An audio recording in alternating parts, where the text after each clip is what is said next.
புகையிலையால் ஏற்படும் பாதிப்பு குறித்து மக்களிடம் விழிப்புணர்வு ஏற்படுத்த சென்னையில் விழிப்புணர்வு பேரணி நடத்தப்பட்டது.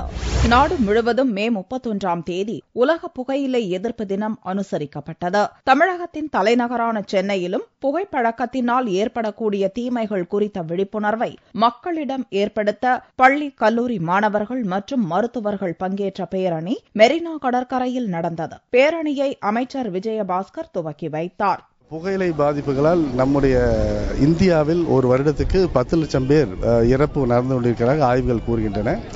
அதே போல இந்த புகையிலை நோயினால் பல்வேறு வகையான புற்றுநோய்கள், இரத்த புற்றுநோய் மற்றும் மற்ற புற்றுநோய்கள், இரத்த கொதிப்பு போன்ற நோய்கள் பண்ண குறிப்பாக இளைஞர்களிடையே மலட்டுத்தன்மை ஏற்படக்கூடிய வாய்ப்புகள் அதிக அளவில் உள்ளன.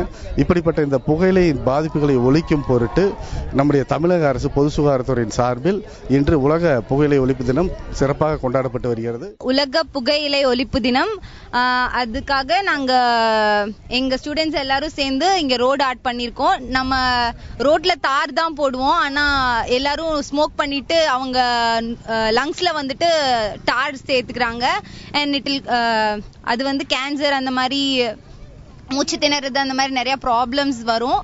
அதனால நீங்க இனிமே ஸ்மோக் பண்ணாம நீங்களும் ஹெல்தியா ஹாப்பியா இருங்க. உங்களோட சுத்தி இருக்கவங்களையும் சுற்றுப்புறத்தையும் ஏர் பொல்யூஷன் இல்லாம சந்தோஷமா வச்சுக்கோங்க.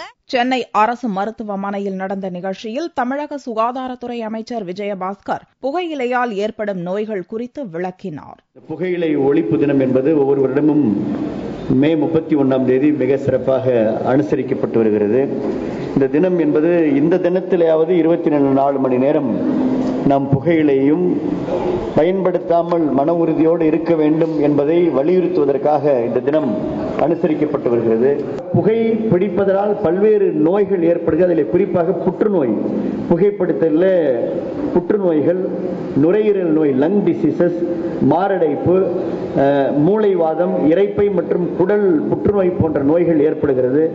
இன்னும் சொல்ல போனால் கேஸ்ட்ரிக் கேன்சர், அதில் பல்வேறு ஆய்வுகளிலே அதிகமாக புகைப்பிடித்தவர்களுக்கு அதிகமாக கேஸ்ட்ரிக் கேன்சர் வருவதற்கு, ஓரல் கேன்சர் வருவதற்கு வாய்ப்பு இருக்கிறது. புகையிலை பழக்கத்தால் ஆண்டுதோறும் 4 லட்சம் பேர் புற்றுநோய் பாதிப்புக்கும் 13 லட்சம் பேர் இதய நோய் பாதிப்புக்கும் ஆளாகின்றனர் என்பது குறிப்பிடத்தக்கது.